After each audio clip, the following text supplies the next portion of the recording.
Good evening, ladies and gentlemen. I would like to warmly welcome all of you on behalf of Civil Engineering Section Committee of IESL for today's event. Without much delay, let me introduce today's our resource person. He is none other than Engineer Janaka Priyantha. Actually, Engineer Janaka Priyantha is an irrigation engineer at the Irrigation Department of Sri Lanka. He holds bachelor's degree in engineering from University of Colombo and master's degree in geotechnical engineering from University of Perak. He is a chartered engineer in ISL and an international professional engineer accredited in both Sri Lanka and Australia. Additionally, he is a chartered professional engineer and an APEC engineer certified by Engineers Australia. Engineer Janaka actively contributes to professional organizations serving as the Assistant Treasurer of Sri Lanka Geotechnical Society and a committee member of Section C of SNAS. He is also a committee member of Sri Lanka National Committee of Large Dams and a member of Australian National Committee of Large Dams, the Australian Geomechanical Society and Geological Survey of Sri Lanka. Currently, he is pursuing a Masters of Philosophy in Geotechnical Engineering at the University of Colombo. He has authored more than 15 research papers in conferences and journals, covering diverse topics, including ground electrical resistivity surveys. In recognition of his contributions, he received the late engineer Vimal Chandrasekharan Award at the Young Members Conference of ISL in year 2024. He was also honored as the best presenter in his fact and the overall best presenter at the ISIN conference organized by the Faculty of Engineering, University of Sri Lanka in year 2024.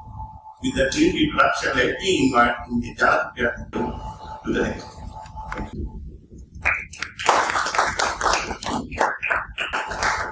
Thank you very much, Engineer. Very good evening to you all.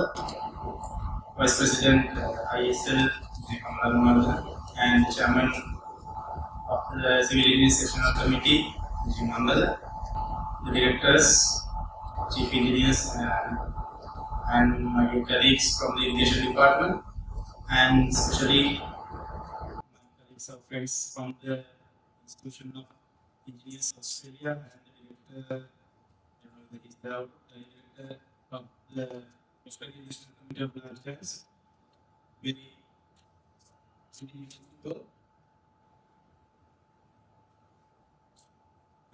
you all. Today we gather here for the special lecture on the sustainable advancements in geophysical methods used for dam rehabilitation projects in Sri Lanka. Could you please let me know, the online participants, whether they can see the screen? I think so. I have a small question. How many of you have taken an X-ray? Yeah, I think most of you might have taken X-rays. For what?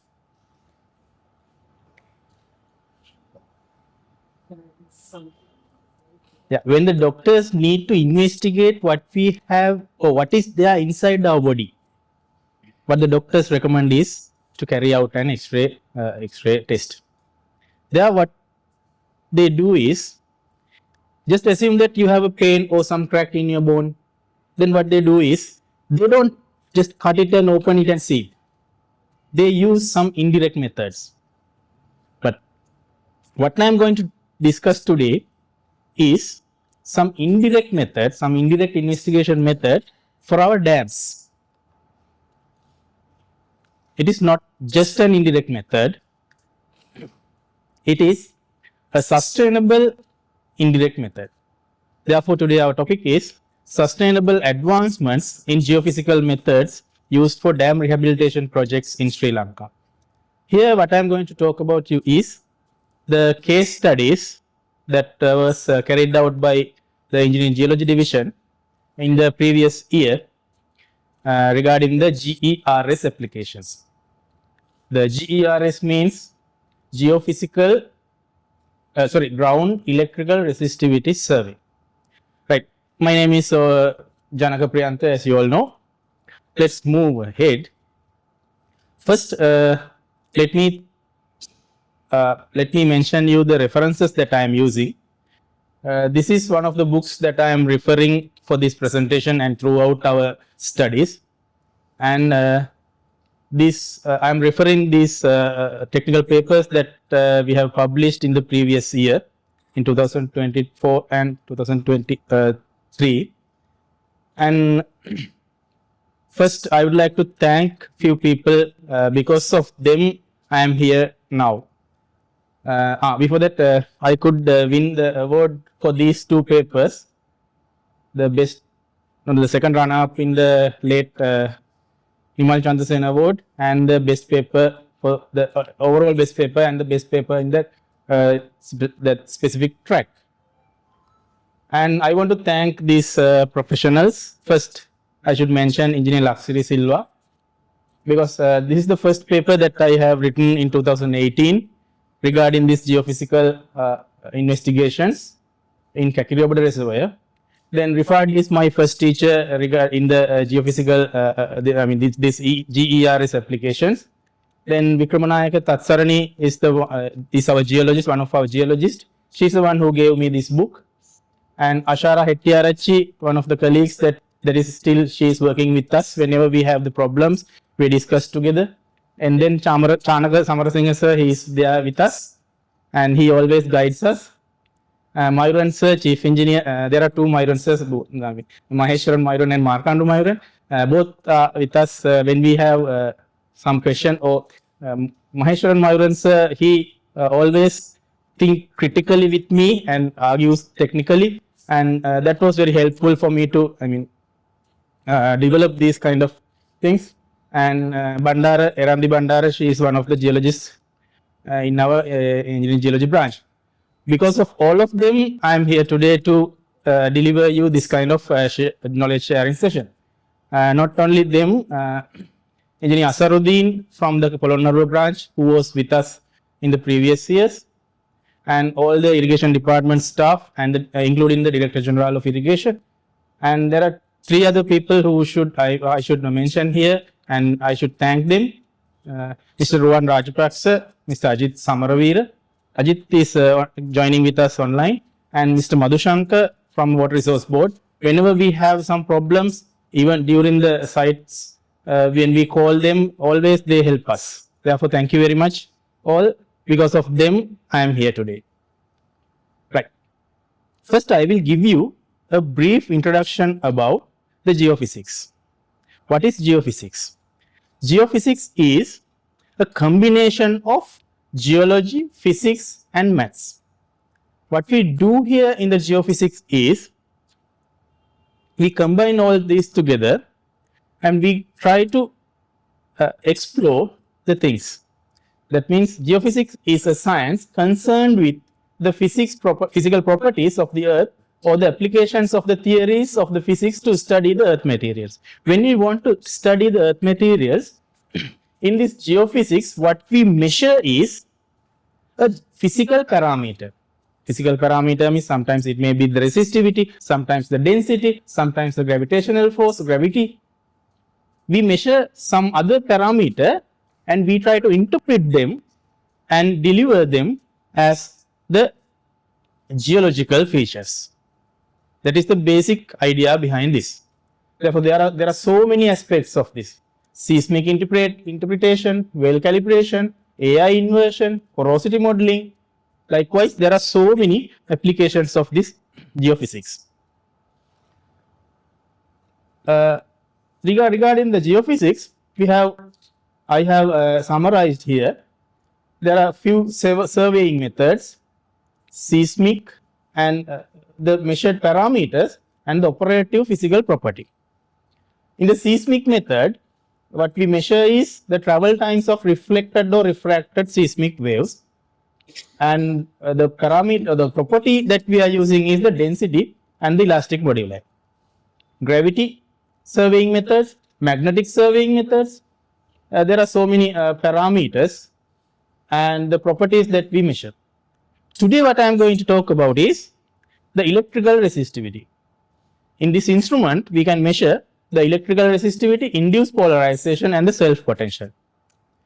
In our irrigation department, what we have used up to now is only the electrical resistivity and a little bit from the induced polarization. There, the measured parameter will be earth resistance, and the electrical conductivity is the property that we measure. And there are so many other surveying methods, electromagnetic and ground penetrating radar.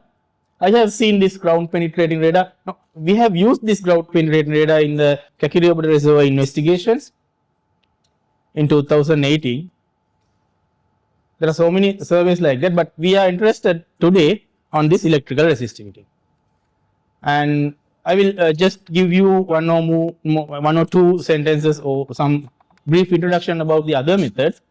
Seismic refraction surveys, what they do is, there is a transmitter, you transmit the waves, and there are geophones to gather the reflected or refracted waves. Based on them, you can derive a profile like this. That is the seismic refraction service. And ground electrical resistivity surveys, what we have is, we have a set of electrodes like this. I brought one electrode here. What you do is, you can insert this one into the ground, and using the instrument, I will explain later, using that instrument we can capture the variation of the resistivity along these surfaces. And ground penetration radar, what they do is, the instrument sends a radar wave, and that will be captured again by the receiver. There's a receiver and antenna, and these two figures show us the variation of the profile in the earthen dam in Kakiri Reservoir. You can see there are some loose soil in the Kakiri Reservoir, and this one might be clear. I mean, even though you see this one, we cannot interpret. I mean, we just cannot interpret. The interpreter should have the sufficient knowledge on how this wave comes like that and how it behaves, how to interpret. Here in this, I mean, as an example, when you see the X-ray, can you say that this bone is cracked? No, only the doctors. Likewise, even though we see these figures, we cannot. I mean, the experts can interpret them. I am not an expert. And cross-hole testing, you can have some source and the receiver here. Then we can plot what is there inside. If you take the history of the GERS or the ground electrical resistivity survey, as I have referred, Konrad Schlumberger, he was the one who conducted these experiments in the field in France. So you can see how big these cables. I could not bring that set of cables here because that is somewhat difficult. And now what we have is the set of one cable is something like this: 1 feet, 1 foot, 1 foot, 1 foot, diameter of 1 foot. This is, as I have referred, that is in 1920s. I have seen some figures in our files that the foreigners have used these geophysicals in 1950s in Sri Lanka. They have used it. They have kept the results here. Yeah. Now let's move to the basic theory. After the basic theory, then we will move to the case studies. I think I have mentioned here 6 or 7 case studies. I think all of you might have got through or passed physics, A-level physics. Can you remember the Ohm's theory? Ohm's law? Simply V equals IR. R is the resistance. When the voltage tries to move this or push this current, what the resistance do is that stops. That is the basic grade 6-7 science, right? And when we move up, when we grow up in O levels, we learn that V equals IR. Now I am going to bring you to that our level from that O level, right? And this resistance relates with the resistivity. Rho is the resistivity. Rho equals RAOL. අපි එහෙම නෙමෙයි ඉගෙන ගත්තේ. R equals rho L over A. I'm right. However, in the reference book that I have taken this, it was there. However, R equals rho L divided by A. Correct. Both are same. We are interested here about the rho. That is the resistivity. That is why it was written like that. And the unit is ohm meters. Resistivity is rho. And the reciprocal of the resistivity is the conductivity. Sometimes the graphs or the tables are mentioned, they mention in conductivity. That is why I mentioned here the conductivity. That is the reciprocal of the resistivity. Right.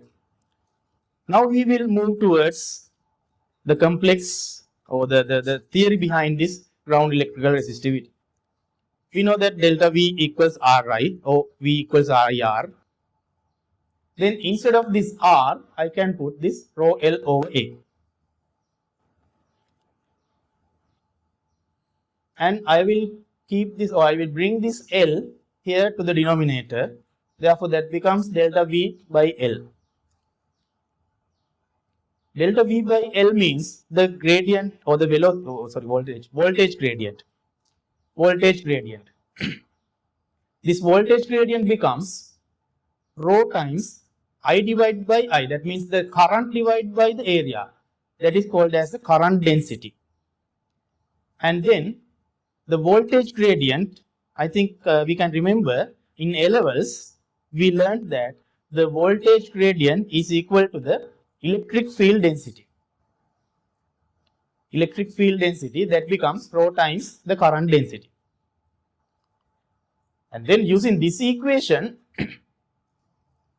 the electric field density equals rho divided by area.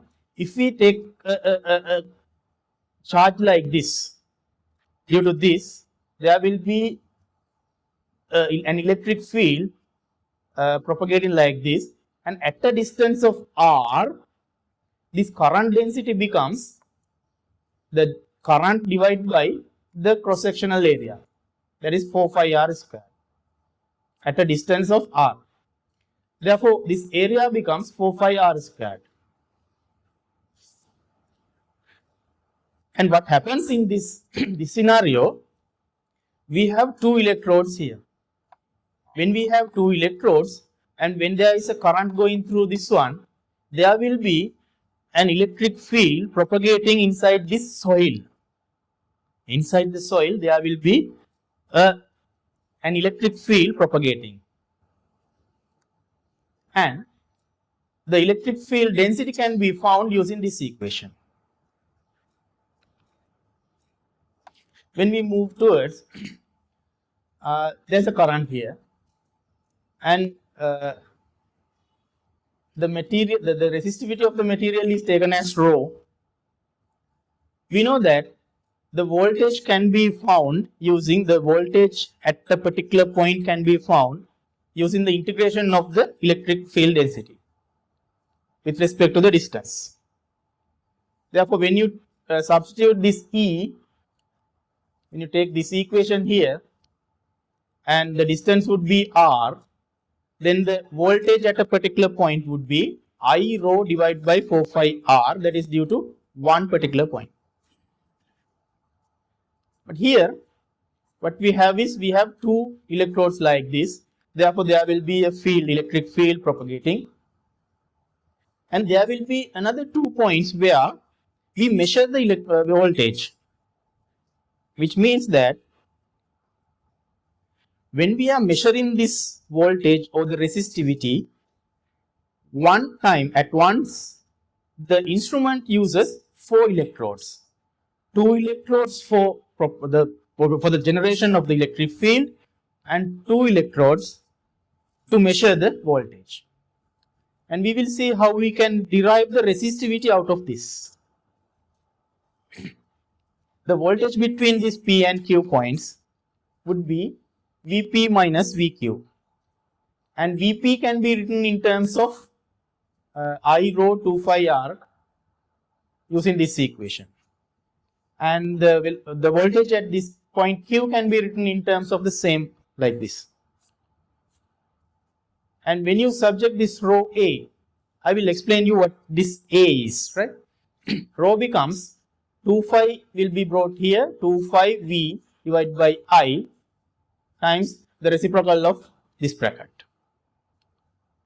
And V over I, that what is that? V equals IR, V over I, that becomes R. Normally we take it as impedance, is it? The same as R. No, there's a difference. Sometimes the electrical engineers, if there's any electrical engineers, they would be able to explain it well. Let's take it as same. And this, the other part, we will take it as this K. This K depends on these distances, right? RP and RQ. Right.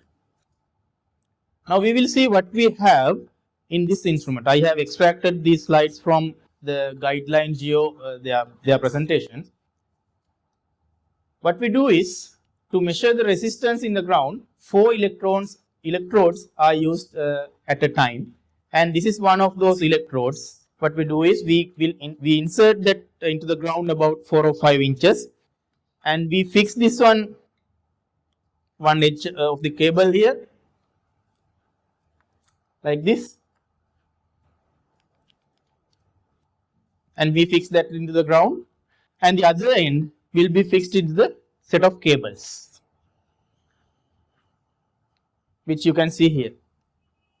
Likewise, there are 61 cables or 61 electrodes as per the array that we are using currently now. Out of those 61, I mean that differs, right?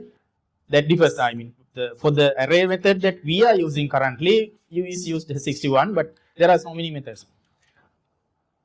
These 2 electrodes will be A and B, and they will be used to generate the electric field, where the earth is considered as a resistance.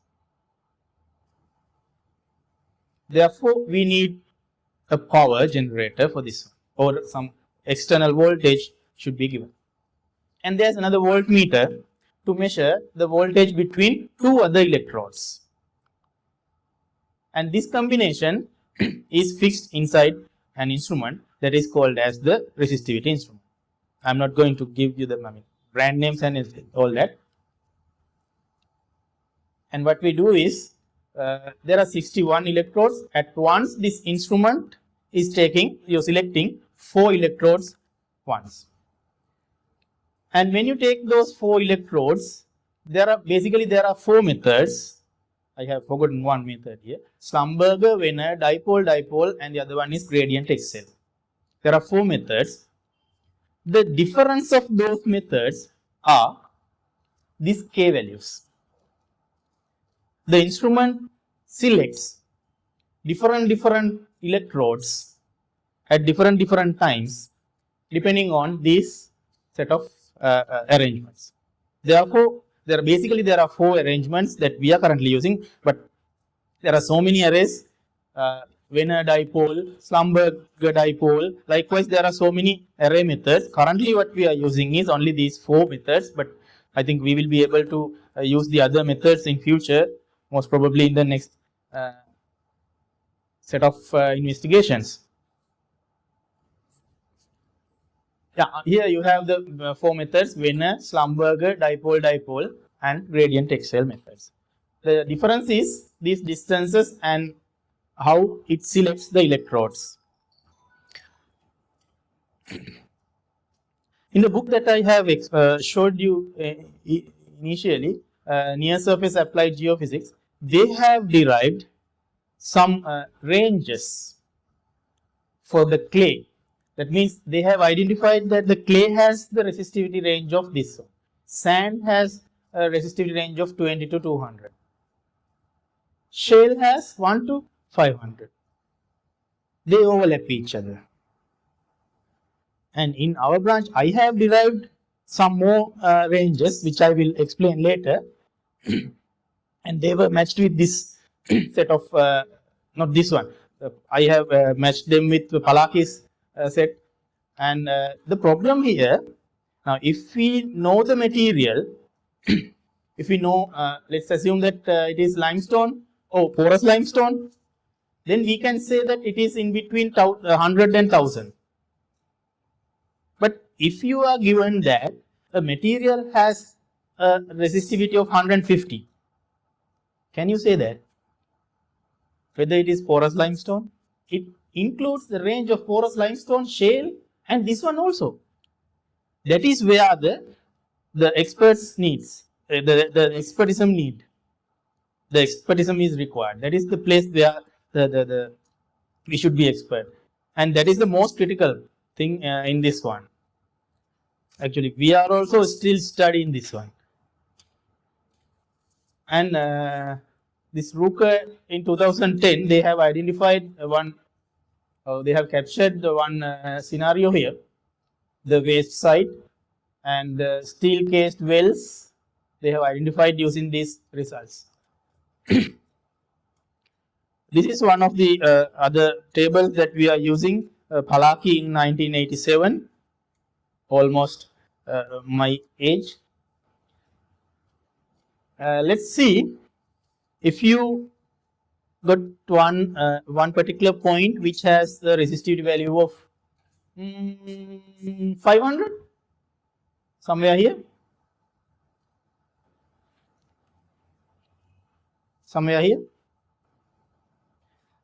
then it might be metamorphic rocks, tilts, coal, or ice. Now that is the most difficult thing in this one. This is a basic summary of what I have found during the last year. I have compared them with the Palaki's results. The washed samples have the resistivity values in between these two. I mean 10 to 150. If you are well aware of this borehole drilling, actually you cannot predict anything from these washed samples. They are just coming out from the borehole, and the sandy clay has the resistivity value in between 200 and 500. That pretty much tally with this Palaki's results. And pebble to cobble rock 500 to 2500. Likewise, we could tally them, or we could compare them with this Palaki's table. And from another project, I identified, I summarized the borehole data into these three: soil layer, weathered rock layer, and hard rock layer. And I could compare them with this Palaki's results. If you compare this traditional borehole and the GERS, before going to our case studies, I will give you a brief comparison between this GERS and the drill hole methods. The principle and the methodology in GERS is, in GERS what we do is we measure the resistivity values and then we interpret. And in drill hole method, what we do is we do the physical drilling and the results are coming out. Data collection and interpretation in GERS. In GERS, we have the spatially continuous data. But in traditional drill holes, we have the results at any specific point. But they are highly accurate. The specific, even though they have the results in specific points, the results are highly accurate at point specific data. But the GERS, they have a continuous coverage. Therefore, in our branch, what we do is we combine those both. the depth of investigation. The maximum depth that we can conduct here is 400 meters. The maximum length or the distance that we can have is 400 meters. The 400 meter length, 400 meter long resistivity survey will give us about 50 to 60 meter depth. Sometimes the 40 meters might be accurate. And the drill hole method, that is limited. Cost and the time. Resistivity survey is faster and cost effective.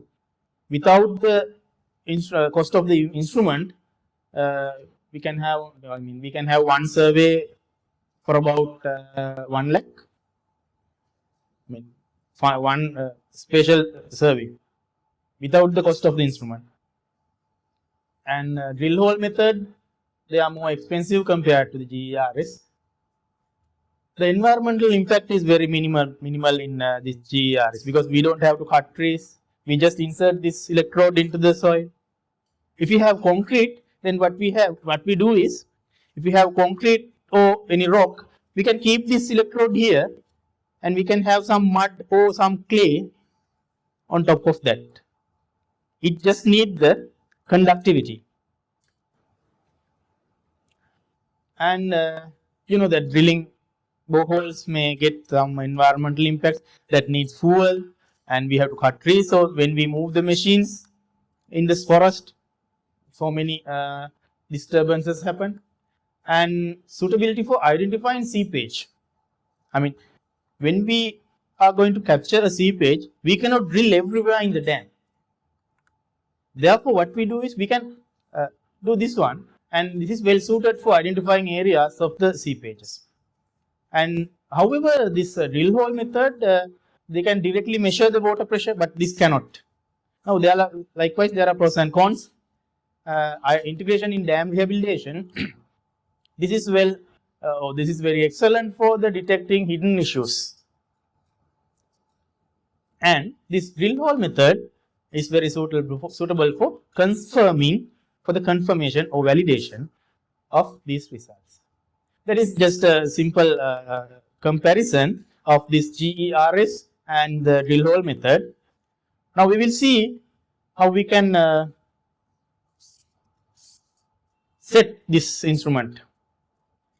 As I have mentioned earlier, this is the instrument.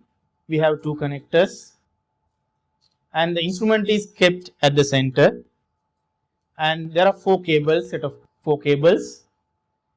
And for this cable, we have 10 electrodes. Here we have 20. Here we have 20 spacings actually.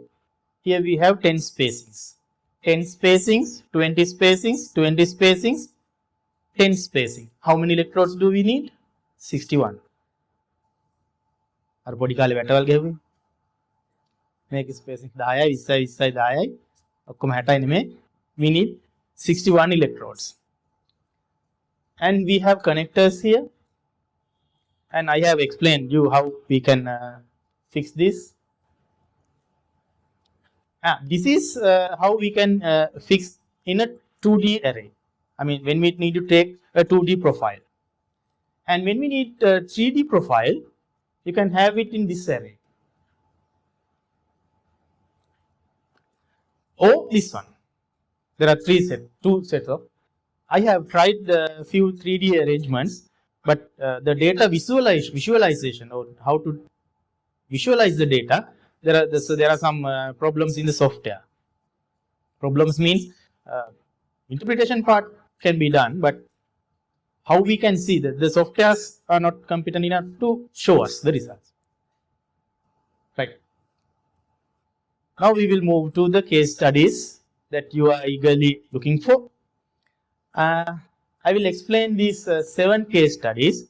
In the initial stage, we could not conduct that much of an analytical way. However, while moving forward, we have developed them. We have improved the methodologies and analytical methods. First one, in the Uyanweber Dam, which is in the southern province, and then the Tissa Dam, that is in the Vijayan complex. Again, this one is in the Tissa Dam. Then the Allaweva Reservoir project, that is in the Highland complex. I mean, these are the geological lithotectonic units which the country is divided. Then Magalla Reservoir in Nekavaratia, that is in the Vanni complex. Talapatkulama, that is at the edge of this Vanni complex and the Highland complex, and the Aluddiul River, that is also at the edge of Vanni complex and the Highland complex. In the Uyanmaba project, we had some cement clay grouting for the dam. We have compared them. We have carried out the resistivity survey results, and we have compared them with the borehole results. And we could not think this in a more analytical way. But this is our starting point. From this onwards, we have improved and we developed so many. I mean, we could develop those ranges also. And the next one, applicability of electrical resistivity for identification of seepages in earthen dams in Sri Lanka, the case study in Tissa Dam. As you all know, the Tissa Harama in is in Hambantota district. I am not going to explain each of these things. Geologically, it is in the Vijayan complex. And the problem is there were few seepages or leakages. Now this is the plan view. There were few seepages from these three sections. As a quick and economical investigation method, GERS was used here to identify the leakage paths. And we have carried out 3 GERS or ground electrical resistivity surveys. After that, from those results, we recommend boreholes. And the subsurface profiles were developed from these resistive values. Just to explain you what this clay cement grouting is, the main purpose of grouting is to densify the soil or minimizing the voids in these fractures or the fissures in the rock. And clay cement grouting involves some injecting slurry mixture with clay cement and water, and this aims to fill these gaps, reducing the permeability and enhancing the structural cohesion. That is what we do is in clay cement grouting. And these 3 profiles show us in the section A, B and C how the resistivity values changes in the Tissa Dam. As you can see, now don't think that this blue color is water. This color gradients are based on these numbers. Sometimes if you change these contour values, now these are called as contour values, if the contour levels from here in this graph and this profile are different, then this blue color might be, we cannot think in colors. We should refer them in numbers. Now this blue color zone shows the resistivity values in between approximately 10 to 20 like that. That means that is very low resistivity. And this color, the dark purple color, that is more than 3000 something like that. That might be a hard rock. If I use the mouse point, then the online participants also can see. This one would be some hard material, and this would be loose material. Likewise, we could identify some zones which we should treat in this section A, B and C, and they were grouted, and we compared the results with the grout taken. I'm not going to explain these grout taken amounts. And in section C, section C was used to, and the grouting was success. Initially the leakages were like this, and after grouting at the section C, that was very dry, and we compared those results. We just compared the grout taken amounts with this. That's a little bit advanced from the Uyan river. But in the next study, what we did was we studied, and I'm not going to explain this. Each and every the introduction is same as the Tissavel. In this study, our objective is to study compare the performances of 4 arrays. Now, in the profile that I have, in the plan view, I have shown you the section A, B, and C. This section C was conducted, or the surveyed, using these 4 arrays. There, I have separated those zones, and I have compared them some more analytical way. Only this section C was selected. There, the methodology was, I think you can see the improvement. In the previous study, we did not have any methodology. Now we have. The methodology comes like this. 2D GERS, the ground electrical resistivity survey was carried out. Then clay cement grouting. After the grouting, we use again resistivity surveys. And then we compared them with the actual grout amounts. And then we assess the array methods. This is a photograph that I have taken in the Tissa Dam. This is how we insert the electrodes there. These are the results. The topmost one is from the dipole-dipole array. The second one is from gradient Excel, then Slumberger and Venner. And in section C, when I plot the grout intake with the distance, I understood that there are 10 peak points, then 10 peak zones, which the grout was taken in major or higher levels. And they were compared with these results. And I have analyzed them as the well captured, moderately captured, and not captured. Whether these peak points are being captured by these profiles or not. When you take the dipole-dipole array method, this one, this peak value was not captured. That is, therefore, I have put NC. The peak point at B was also not captured. And some were moderately captured, and some were well captured. Likewise, I have summarized. I wanted to check whether which method is better to capture the grout intake. Then I think I have the summary later.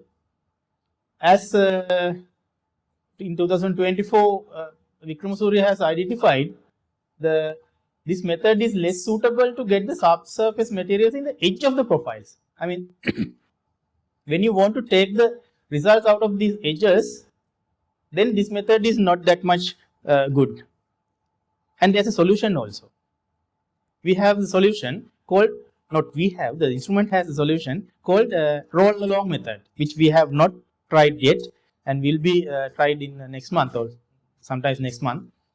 In that roll along method, we can do one set of survey here and then shift it by 100 meters or some intervals. Then we can combine all those results, and the profile would be longer than this. For this, as a solution for this problem, we can conduct that one. And the dipole-dipole array method captured well only in the middle area. As you can see, this dipole-dipole method captures only in the middle area, this area. But other methods captured comparatively wide range. These other methods captured comparatively wide range. Here, well captured godathangala. However, dipole-dipole method can go up to a deeper depth. It can go deeper. It has gone up to 19.6. Out of all those 4 methods, normally dipole-dipole method goes to greatest depth. And here, this is very interesting. Now, this is the this is the beauty of that interpretation. I think you can see this red square here. These 2 red lines here. The dipole-dipole method does not give any low resistivity here, but gradient excel method gives some low resistivity here. The Schlumberger also gives, Venner also gives, but there is no grouting. Grouting means there should be some less resistivity because we inject clay, water, cement mixture. Can anyone guess this? This is very interesting. Dipole-dipole method does not give any less resistivity, but other 3 gives. The answer is there in the slide. Because of the existing high moisture content of the soil due to the availability of the trees. What we can tell is the dipole-dipole array method is less suitable to detect the trees. The less moisture content values. And it has not been detected by dipole-dipole. All the other 3 methods gave. That is true. You have not seen the site. When we do the survey, we should be well aware of what is there at this distance and what is there. We draw them in a piece of notebook, and that is how we can interpret them beautifully. I will explain that in the last example. Then what I did was, I counted how many well captured values, moderately captured values, not captured values. Altogether, there are 10 points. Dipole-dipole method has had 4 well captured methods, and gradient excel Schlumberger, they had the highest well captured points. Sometimes you might wonder why we are just see it and determine that it is well captured. No, we can develop or we can improve this up to, we can analyze them using image analysis software or numerical methods. We can do. In our future, there's a slide in this presentation for the future works, I have mentioned that one. And dipole-dipole array method was identified as a less sensitive, and gradient excel Schlumberger, they are better for identification of the injected motor. And as the conclusion of this case study, yes, that is what we have discussed. Schlumberger and gradient excel and Schlumberger were superior, and dipole-dipole array method is good for the deeper depth and quicker. When we do the survey, normally the gradient excel, Schlumberger and dipole-dipole, they get about 30 minutes or 45 minutes. That depends on the number of stackings that we apply. However, the Schlumberger method takes about more than 2.5 hours. Therefore, when we do the Schlumberger method, I have planned to get photos at the site and something like that, because we have a freedom of 2.5 hours. Schlumberger method takes a long time because of that set of combinations between the electrodes. And GERS is an economical method. However, there are limitations in the level of acceptance. GERS only cannot be used. Yes, we can compare this one with the depth. I mean, with the depth wise, I have not analyzed this one. And the next one, case study in Alveva Reservoir project. As you can see, the Alveva Reservoir project is in the Highland complex, in covering the Colonna and Ambilipitiya divisional secretariat divisions in the Ratnapura district. And we carried out the GERS as an indirect investigation method and drilling boreholes as a direct method. The objectives of this study was to compare the real objective is not this one for this study, this one, right? The real objective is for determination of something regarding to the irrigation department, but for this study, my objectives are compare the 2D GERS using dipole, gradient excel, Venner and Slumberg. All those four methods were used, and this is the one that I could win the award. And I determined the ranges for resistivity values, and the most interesting thing is I have applied them in another place in the same project. Now let's see what has happened there. The methodology was something like this. The GERS, or the ground electrical resistivity survey, using all these four methods. What I have used is the RBM terameter LS2, and the REST2D is the software that I have used, and the borehole data DH12345, as you can see. Now this is the dam axis, this is the spillway axis, DH12345. That is the plan view. This is the direction that the water is going. Yeah, I think you can see it from the figure 2. And then assessment and comparison of these array methods. I assess these results and the borehole data, and again I divided them as well captured, moderately captured, and not captured. And from out of these well captured ranges, I could determine the resistivity values, and they are compared with the Palakes results. And then I verified the results using the boreholes. We have drilled the boreholes, and I verified those results, and then I applied them to another location. There were 2 other saddle dams where only 1 borehole per each were conducted. Then they were compared and validated. Therefore, those 2 profiles can also be used. And this shows the borehole results or borehole log sheets, and they were the GERS results were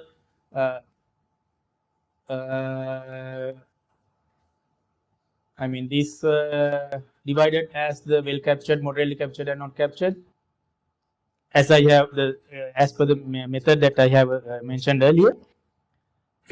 And these 4 are the results: the Venner methods, results from the Venner method, the result from the gradient excel method.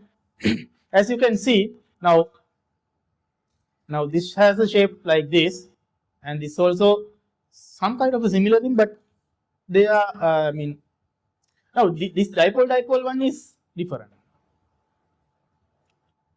Now these 3 become somewhat similar. I have compared them with the actual borehole data. The actual borehole data was simplified first. Otherwise, the borehole log sheets have a big set of data. Therefore, what I have done was sandy clay, pebble to cobble rock, hole case. And this is the depth. Hole case means when we do the drilling, the depth that we take some hard soil. I mean, we don't case it further. We don't have the casing. That depth, moderately weathered to slightly weathered rock, and the fresh rock. And these 5 were compared with the resistivity profiles, and I have summarized them as well captured, moderately captured, and not captured. Now I am not going to explain you each and everything here, because these are just to show you. I have summarized them. Then the interesting thing is this, the summary. I gave points.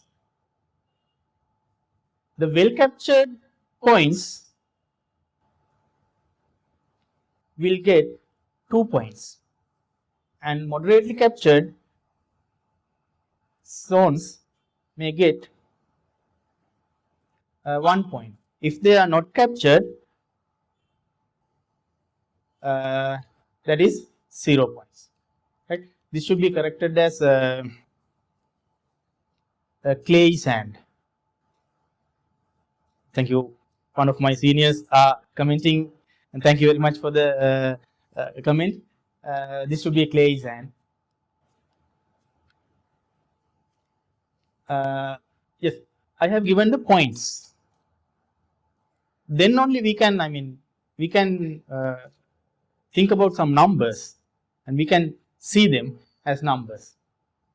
Here what has happened is, I have carried out this one with IP and without IP.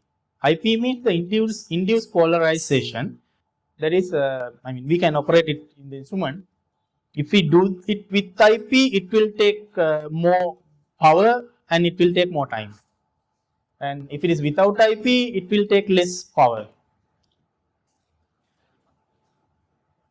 The highest score was in the Schlumberger method. Now, this with IP, the Venner method marks subtotal. With IP, Venner method got 9 marks, 9 points, 12, 7 and 19.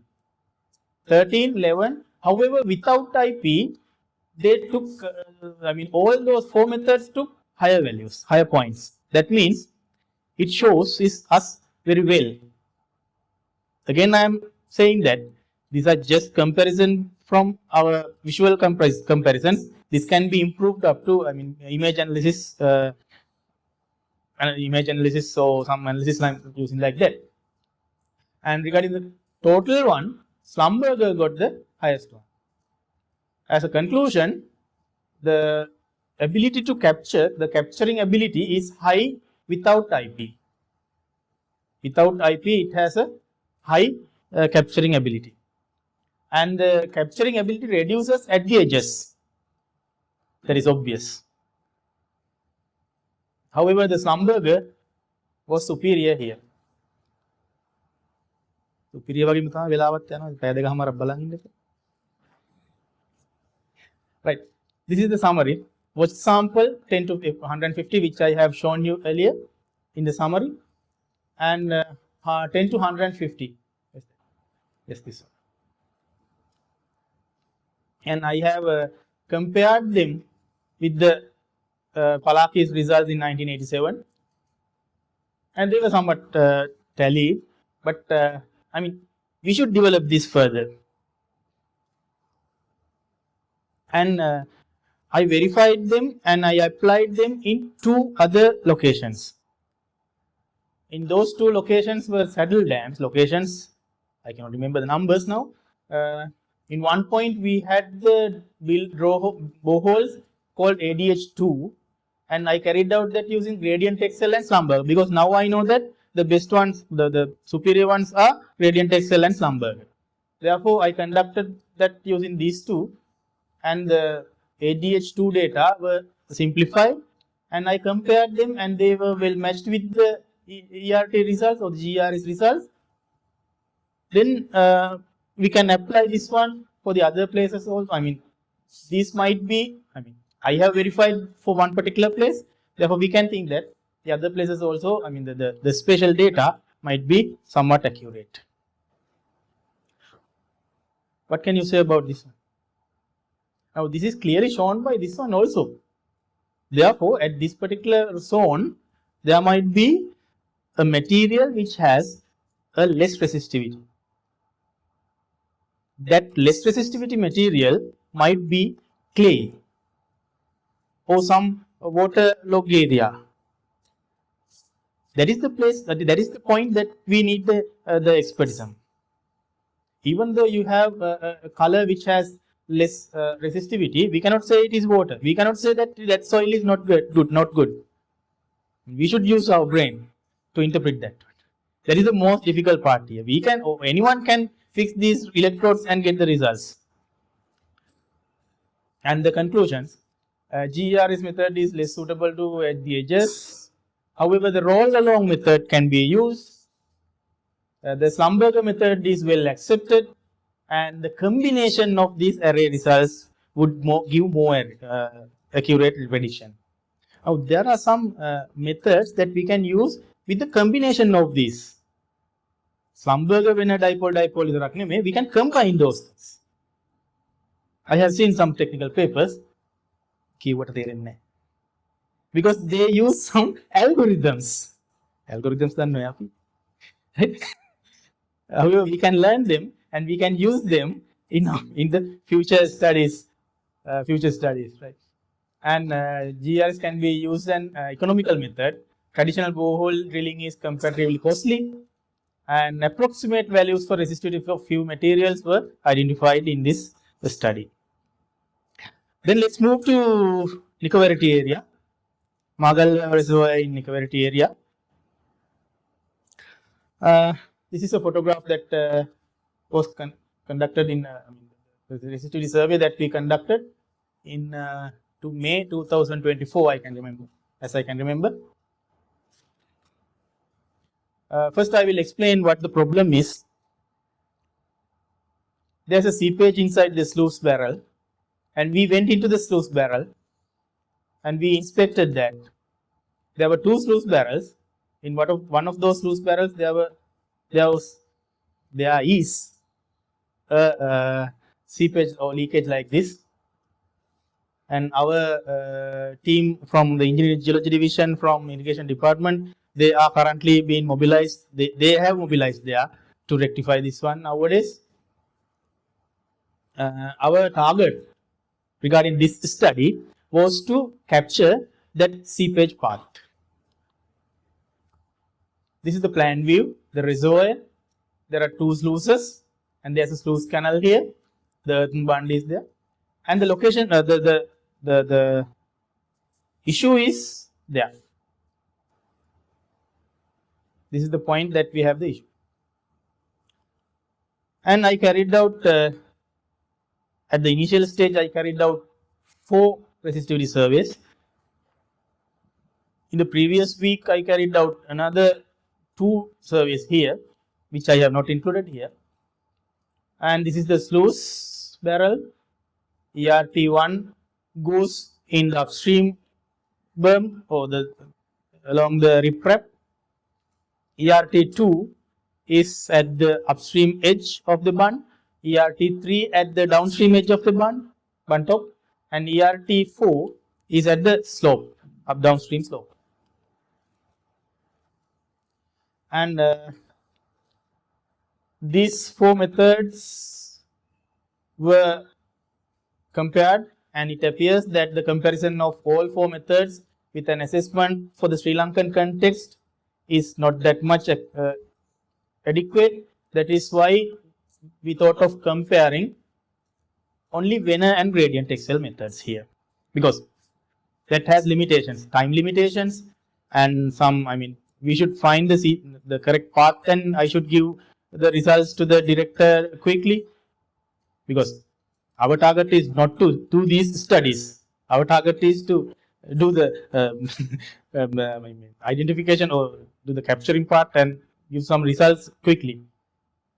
These are some and I have used only Venner and gradient Excel. The reason for not choosing Schlumberger is the time. Because now we have time to carry out Schlumberger. When I visited the site in the previous week, I conducted one Schlumberger method, Schlumberger dipole. It took 1 day because we need to fix the electrodes and take the results. There's no time to fix it again in the bund, because Schlumberger got 3 hours to capture the underground excessive seepage. Now this is the methodology, the same one we carried out. Here I have used, therefore here I have used robust inversion method and standard inversion method. Robust inversion method means that is there in the software, REST2D software. You can get some robust results. That means if we have a sluice barrel or something like that, it will give a robust edge. Clearly, the visualization of those results are better. And standard inversion method with IP and without IP, and I assess them, and then I verified now there are no boreholes. There is our new work, there are no boreholes, because however I have to verify these results. Therefore, what I used was the existing structures, the sluice, and there were some bathing steps. I used those, and the reason for this yellow color for boreholes is now we are conducting boreholes. After conducting boreholes, I can do another study on this one, a comparison of the boreholes and the conclusion. And robust inversion method, these are the results that I could get. Some ERT3 and ERT4 I did not conduct IP because of the time restrictions. And this is the place that what is that, the bathing steps were there, concrete bathing steps.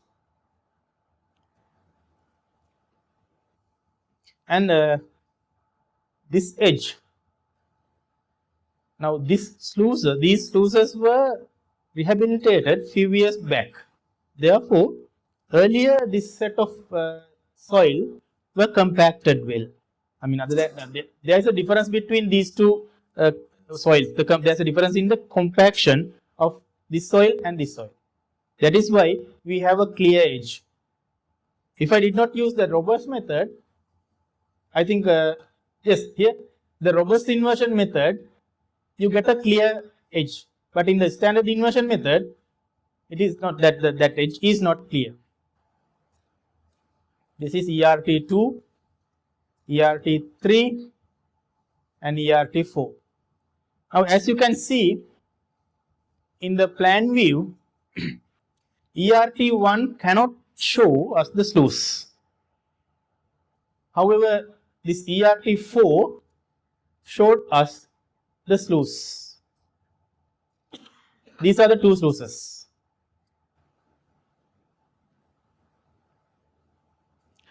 Why are not circular? The sluices are this either circular or some shape like that, or rectangular, something like that. These are irregular shapes. The reason is, now if we have a sluice like this, if the instrument takes, now the instrument does not know that there is a sluice like this. What the instrument does is, it takes some value from here and here.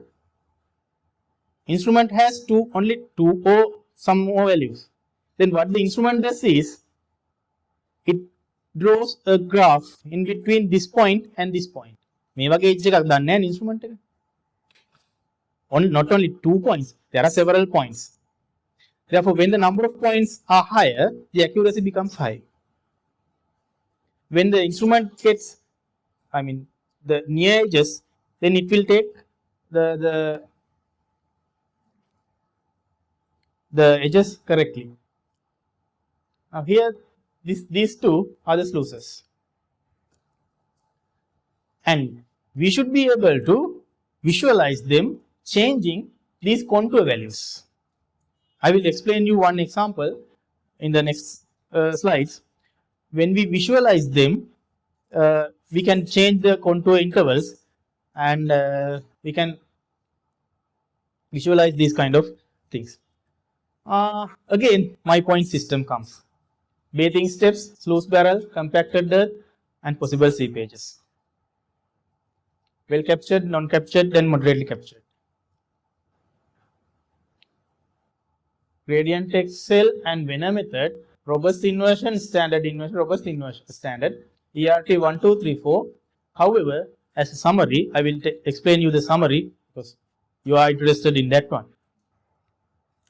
Superior of the Venner array out of these two. Venner array was superior for determining the cement or concrete objects. which we have not carried out before. However, when a method without IP, the underground sluice barrel was delineated comparatively well in the Venner method without IP. Now, this one, Venner method without IP, showed us the sluice barrels well. The robust method of analysis from the Venner array show better results. Regarding this study, I could conclude that the robust method was better to show them, to capture them, and the Venner method without IP is better. And still there are, we can carry out something like this, verification method. Now we are conducting boreholes. Most probably after a few weeks, we will be able to compare the boreholes and these electrical resistivity surveys. Yeah. Then the next study is in Kalapatkulam. That is in Anuradhapura division. That is situated in the edge of Vani complex and Highland complex. I did not mention the district because geologically this range is the most important one. That is an abundant tank, a reservoir, and all the reservoir in built by the ancient kings. That was the basic idea or the purpose of the rehabilitation is to increase the groundwater table inside the jungle for the usage of animals, and sometimes they might use the water for the agriculture also. And our target is to compare dipole, gradient excel, Schlumberger, Venner, those 4 arrays. Yes, that is the comparison of 4 methods, and aim is to compare the drill holes, because we have the drill holes in this project. In this project, what we did was the locations of the drill holes were selected based on the GERS results. First, we conducted GERS survey, then we identified the locations where the highest anomalies are there. Then we applied then we conducted the borehole investigations.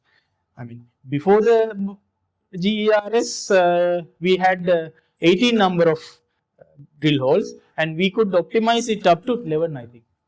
Yes, we could optimize it up to 11 drill holes. That is, saving money, saving environmental pollution, a lot of sustainable activities. We conducted the ERS 1, 2, 3, 4, ERT 1, 2, 3 and 4.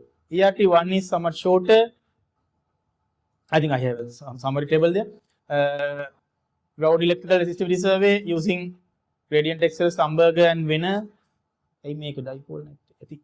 Then I compared these results with the borehole drilling, the log sheets, and again I have summarized these layers. Then comparison of these borehole results with the ERT results.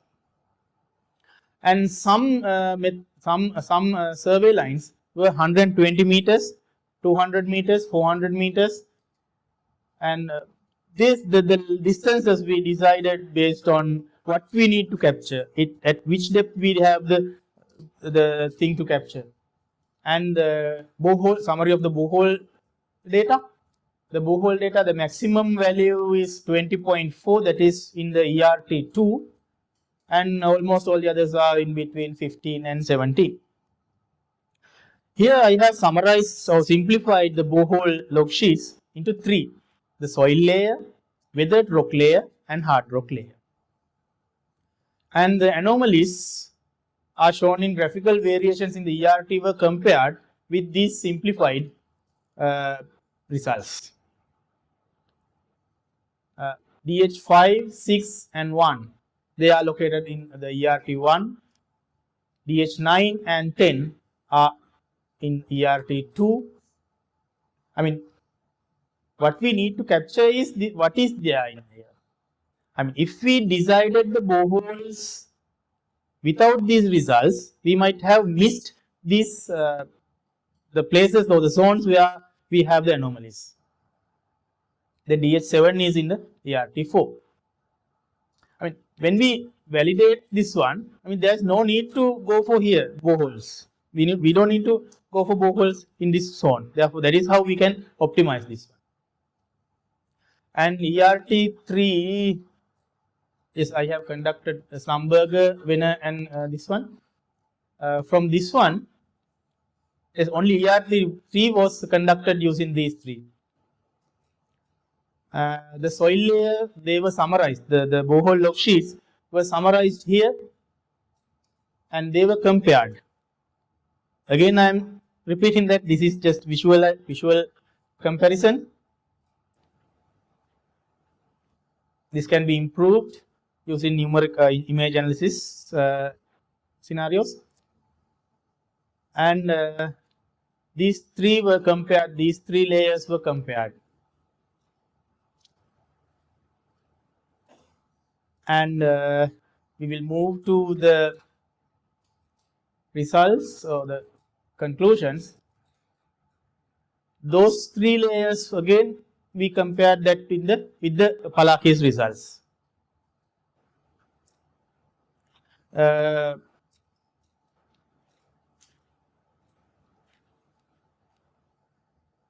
Yes, in some methods we could not. Schamberger and Venner method matches with the borehole, but as this verifies the results obtained by in Valdemar project. But however, there were some methods that which were not acceptable also. Yeah, here we have the conclusions. This range is for the soil layer. 30 to 150 is the weathered rock layer. More than 150 is the hard rock layer. And ERT method is less suitable. However, for the edges, however, we can use the roll along method. Gradient Excel method was less capable to predict the soft layers. However, alternative approach. However, this GERS can be used as alternative method. Schamberger and Venner methods seems to be acceptable to delineate the subsurface materials. Yes, this one is the most interesting one. I mean, I enjoyed this one very well because there was a structural failure in Aluddiul tank, which is located in Kalimbidunweva. This is the structural failure that happened. I cannot remember the date, Saturday or something.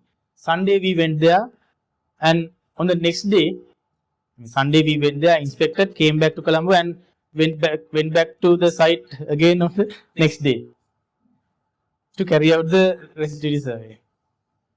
The problem is, here we have the date, 10th January, the Aluddiul tank located in the Gulin Mineral Divisional Secretariat Division that had a critical structural threat due to substantial water leak near the left bank sluice gate. There was a developed large hole near the sluice, causing water to flow through this, raising serious concerns about the stability of the earthen bund. Now, this is the earthen bund. There was a sluice. There is a sluice. There was a sluice. Now it is not there. I mean, it is covered. It is filled with soil. And there was a huge sinkhole like this. This is the location of the Aluddiul level, that is at the edge of Vanni complex and Highland complex. Now, the main idea of this study, I mean, ඒකට හරි ආසයි දෙනවා මේක අන්තිමට කරාම මේක මට තේරෙන්නේ නැහැ කොහොමද කියන්නේ කියලා. When I get the result, that was perfect. I mean, we discussed with the divisional irrigation engineer, the divisional secretariat was there. We all discussed at the site itself, and we got the results at the site itself. I mean, at the evening, we could interpret them and give the results. The aim was to ensure the safety of the bund until the reconstruction plans could be finalized and implemented. Our main target was that one. We should ensure the safety of the bund. It means our target is to capture the seepage path. I mean, we should check whether the seepage path, because still the water is going there.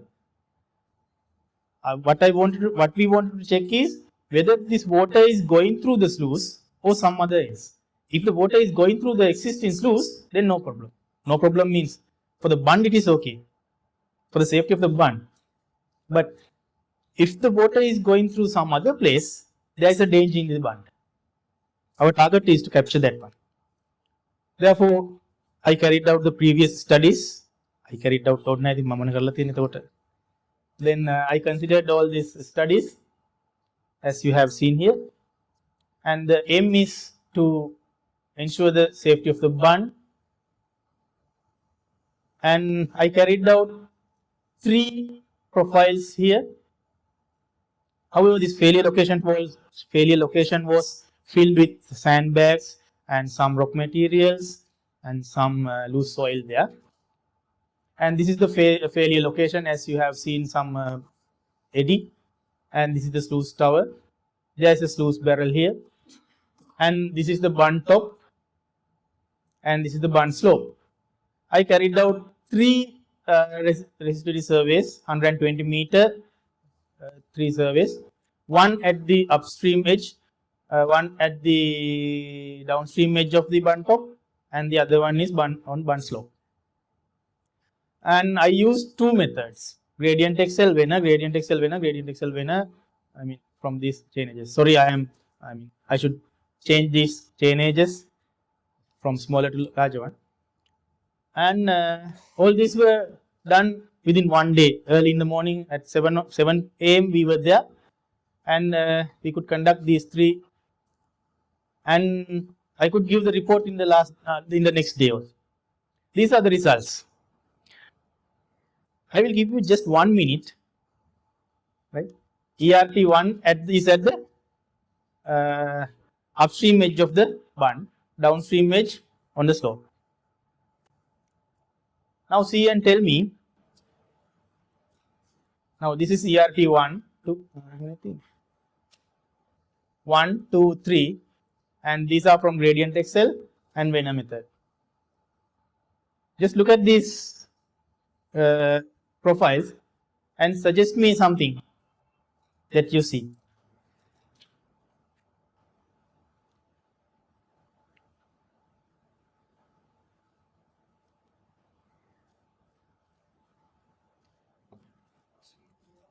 Sorry?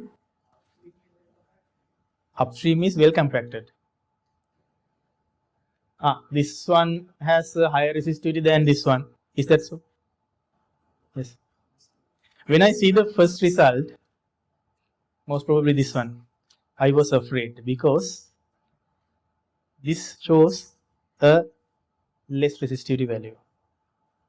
This zone shows a less resistivity values. Then I was afraid because I don't know whether the water is going there and comes to the sluice. Then there is a danger in the bund.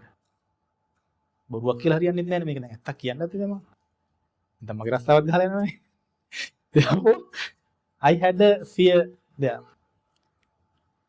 Then what I did was I inspected. I did not show the results to anyone, and I inspected there. The downstream area. The downstream area has a waterlogging area. That means there is a continuous seepage in that region. That means the shape of the bund is also somewhat high, and there are no any water. The bund of the slope is uniform. Therefore, that can be considered as some saturated area, but that seemed okay. Then, when you see these 3, this shows some less resistivity values, and this is the sill level, which we can assume that this is the sluice. However, that is not shown here and here, this place. This place and this place, because the soil from the bund has been fallen into here, and they have tiny fractures or fractures which the water can pass through. And the water is coming through this one. There is no any area which it shows a less resistivity value. Here from this Venner method, it shows some less resistivity value here and here. The reason for this one is the disturbances in the working bund due to that heavy machinery that is working there. Therefore, that might be one reason, or sometimes the material might be disturbed, one of those two. And this is where we the failure has been occurred, and this shows the sandbags and the rock materials. Therefore, using this one, I am very confident with the results that was given. And in the recommendations, we can recommended some auger holes and the outgoing water monitoring, and perform a detailed investigation of the entire bund, which we will be, irrigation department will be conducting in the next couple of months. And this is another small thing that I have conducted in our irrigation department premises. I wanted to capture this this Hume pipe, because there was a question from water board, some engineer in this hall from me, whether they can capture the size of the pipes, whether they are filled or something like that. I wanted to capture this Hume pipe. Then I conducted, along with there was two trainees, I conducted the 20-meter long, a very small one, 20-meter long section just in front of the engineering materials laboratory, and we noted down all the trees and every structure that is there. Are you interested in seeing the results? Yes. We conducted the gradient Excel and Venner method. I think I did not analyze the Venner results. This is the gradient Excel results. I used 3 set of contours here. What I want to show you is the visualization. Now here 0, 5, 15, 25, 35 likewise. This is the location of the, now this black color is the location of that Hume pipe. This shows somewhat, here the contour levels are up to 5,000. Now using this one, using these contour sets, it gave somewhat clearer picture of that Hume pipe. Now these are less resistivity, and it shows something like this. Can you suggest what these are?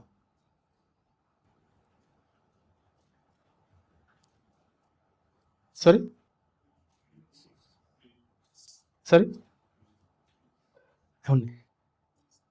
Trees, yes. Now these are the trees. Yes, trees, and these might be some rocks that were on the Hume pipe, because they have higher resistivity values. Normally the tree roots have less resistivity value because the roots have the suction, the moisture content at those places are very high. And that is how, what I want to show you is this visualization. If we have the result in this manner, the same set of results, right? Same set of results, the visualization is how we see, how we interpret it. That is the important thing. And these are the summary of my findings, and with the comparison with the Palakis table. And the conclusions: gradient Excel and Schlumberger methods were proved to be superior. Dipole array captures the data comparatively deeper depth, while the Schlumberger array takes a longer time. And Schlumberger array methods were superior for delineating weathering profiles. And out of these Schlumberger and Venner methods, Schlumberger is superior to delineate the subsurface materials. Out of Venner and gradient excel, Venner method is superior to capture the underground concrete objects. And without IP gave a comparatively better capturing. And this is another interesting study that I have conducted regarding the clay that was used in Veera tank. I wanted to check the resistivity value of this clay, this particular clay, the clay cement mixture. Sorry, clay, only clay, saturated clay. And it was found that the resistivity of the saturated clay is in between 10 to the 15 ohm meters. Therefore, we can identify that in the profile, if we have something like this, this is the saturated clay. And we can improve this for different moisture contents. Same set of arrangement can be constructed somewhere. We can keep the instrument there. We can just take the results. That is very easy. And we can validate and deriving ranges and studying on identification of buried materials. I conducted one 3D survey and I buried empty bottle, empty till, bricks and concrete cubes. However, the visualization of the 3D results were not that much good. Therefore, we can apply them for the historical artifacts, buried pipelines, like, and the application of image analysis software or numerical analysis software to compare the results. Then we can study on the combined algorithm of the GERS results using different arrays. Now, these are the future works that we can conduct in the future.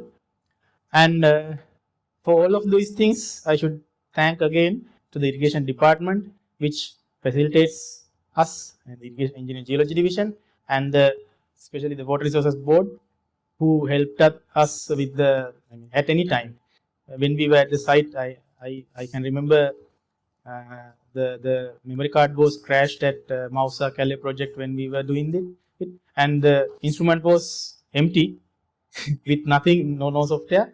Then I just called them. Mr. Madhushankar was, if he is there, thank you. By the phone, we did it. We repaired it. We cannot come back. Then we don't have money to go back.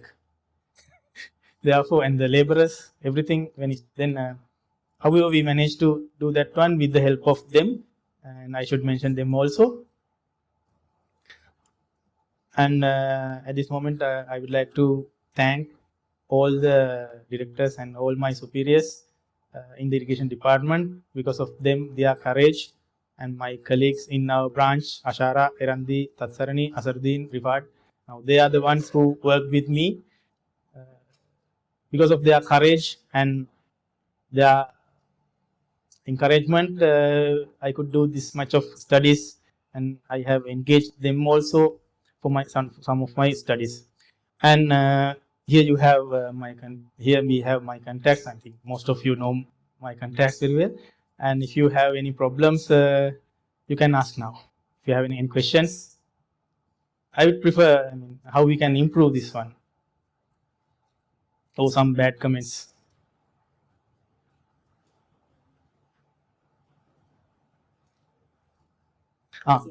Yes. We know that you have this facility in the education department, but if anyone is willing to get their services from private sector, is it available, or are you?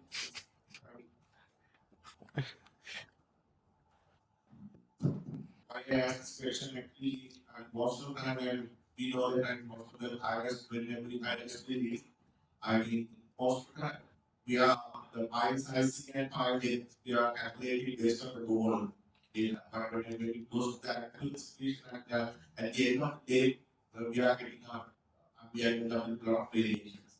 So I believe if we can have technology, it will be very much easier to locate the bedrock as well as the bedrock. So is it available and get access?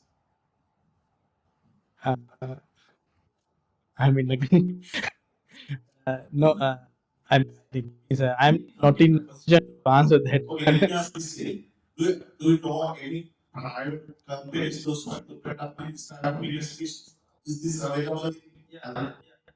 It's not this is not only available in our irrigation department. We have two instruments, and some since they are government institutions, I tell them NDRO has the same one, and GSMB has not this one. As I have heard, they have some other one, Superstring or some other brand, but that work with sometimes that has worked well in 3D, because I have seen some technical papers. NBRO and GSMB, they have these instruments, and the University of Morocco has, as far as I know. Yes, the the head of the department, so the authority gives the permissions, I think they will be doing.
Yeah, thank you, Ajit. I could not mention water resource board also has uh, instruments.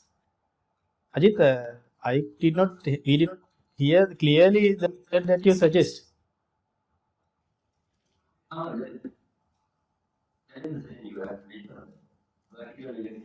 Right, VES. Right.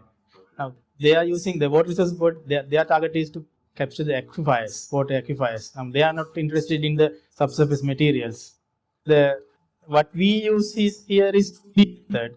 They are using VES, that is vertical VES method, and method is 1D. Is that so?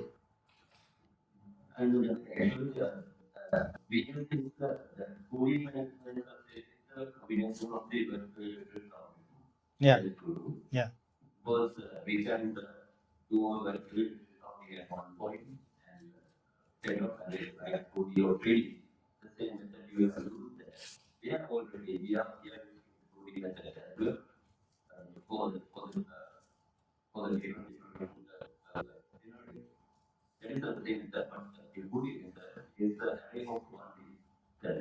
Hmm. Yeah, thank you, Ajay.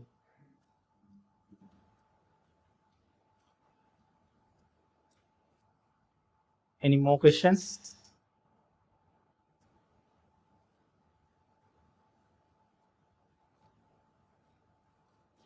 Thank you very much, all. And yeah,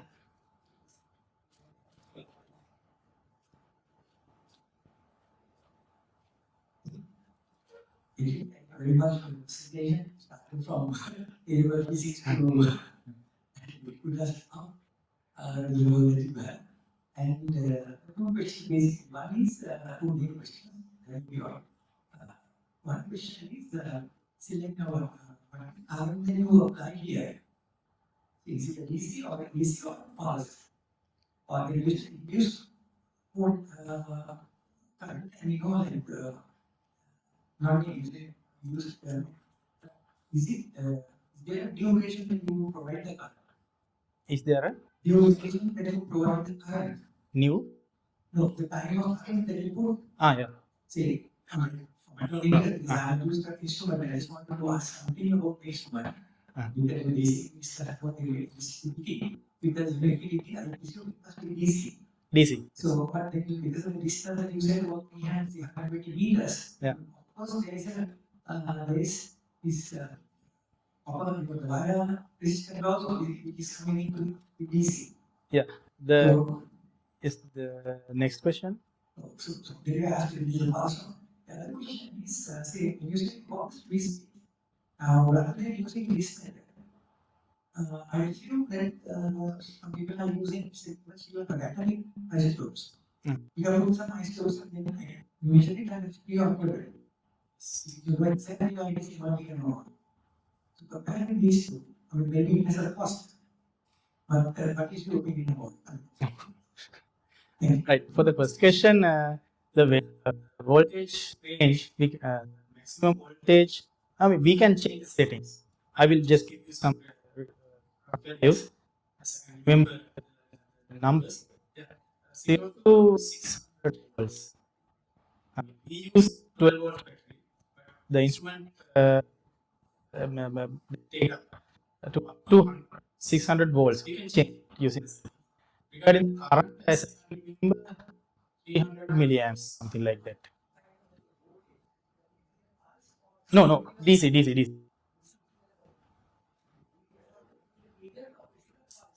No, DC, as I think, I'm not an expert of that one, but since we, mean, for the time moment, the electric field is generated, like one stack, call it one stack.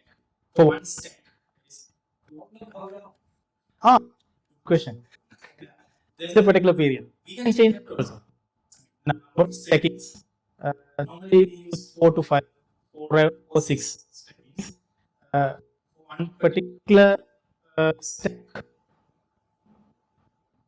decimal point of a second, less than a second, remember. Yes, it's a pulse, but I think pulse. Yes, as I think that should be. Yeah. Yes, I think there might be experts in the audience. However, as I think that may be a DC pulse for a small time period, because we apply 4 or 6 stackings. One set of stackings comes just 2 seconds. Therefore, for one stack, it is less than 1 second. Next question.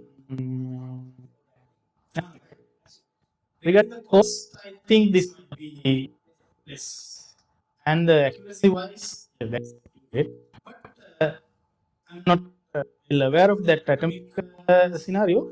As I have heard, they can capture the input point and the output point, not the path. Can they? From the yeah, if we apply some material here, we can identify from where it comes, not the path.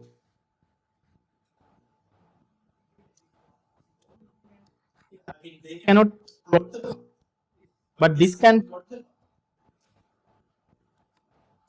path. Using all those methods would be better. But somehow, I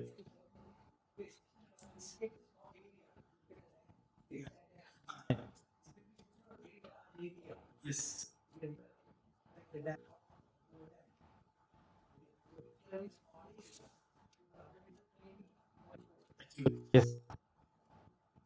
Yes.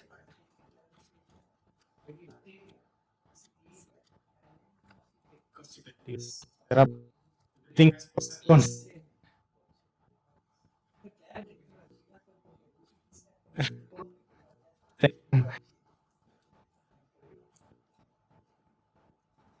Okay, thank you very much.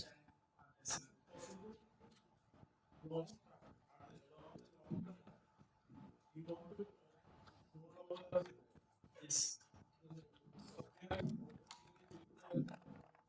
Yes. All of yes. When we do the all along method, first we should do the one, and then we should go there. Access that is 100. Then we should go there by 100 meters, 100 meters, 100 meters, 100 meters. Then we should give the results to the software by order. We should the instrument that we are doing this one now at this particular place. And we are doing this one at this particular place. Like this. In the near future, we will be conducting one at Tamil. We by you also. I mean, this year, that is. And there was from this. Then depends. If you say 400 meters, 1/4 of that. If you say 100 meters, you have 5. If you have a long trip, long way, then it is better to uh, uh, longer distance because otherwise it takes.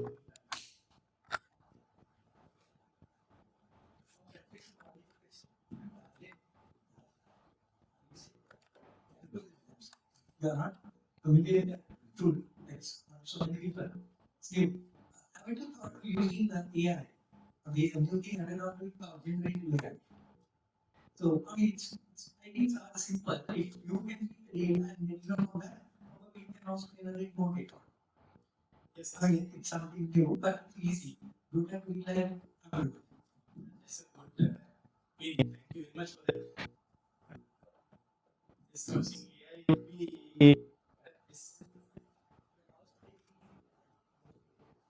Thank you. Thank you very much. And in the audience, if you have any suggestions to carry out these studies, you are most welcome. And thank you very much for giving me this opportunity for the and I would like to thank the Civil Research Committee for giving me this opportunity to share this knowledge with you. And thank you very much. Have a nice day.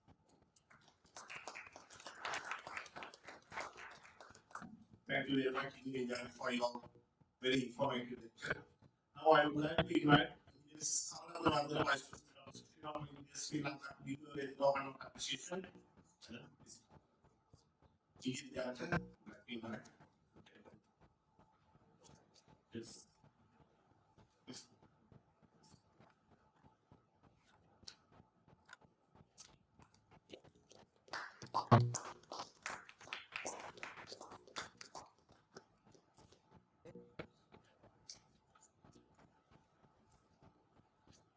Now I would like to invite Engineer Smart with one of time from on behalf of the ladies.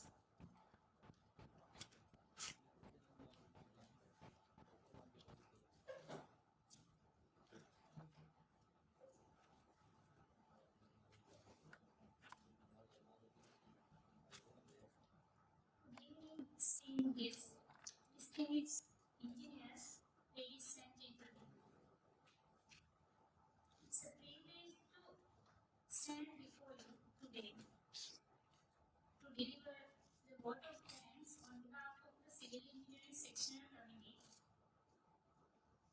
As we conclude this remarkable event on sustainable advancements in geophysical methods used for dam rehabilitation projects in Sri Lanka, case studies on GERS applications.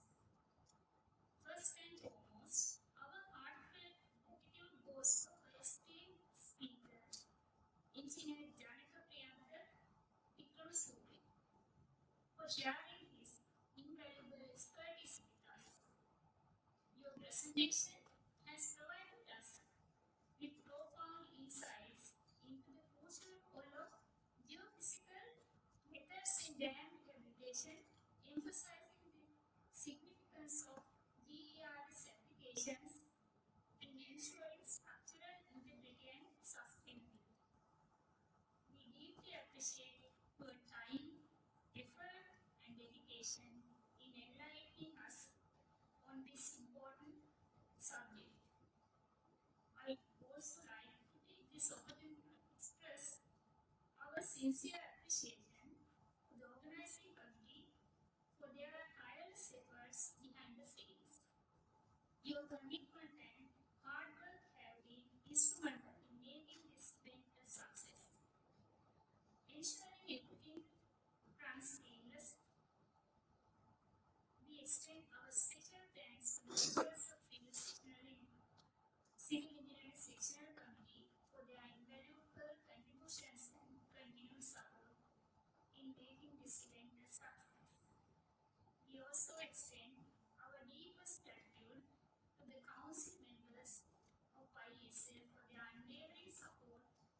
which has played a crucial role in the success of this event. Furthermore, my heartfelt appreciation goes to the Executive Secretary and the staff of ISL for dedicated assistance and support throughout the planning and execution of this event. Last but not least, to our wonderful audience, physical and virtual, thank you for your active participation and enthusiasm. Your presence has made this event even more impactful. As we conclude, let us carry forward the knowledge and inspiration gained today, applying these advancements to future projects more sustainable. We look forward to see you again at our future events. Thank you all. Have a wonderful evening.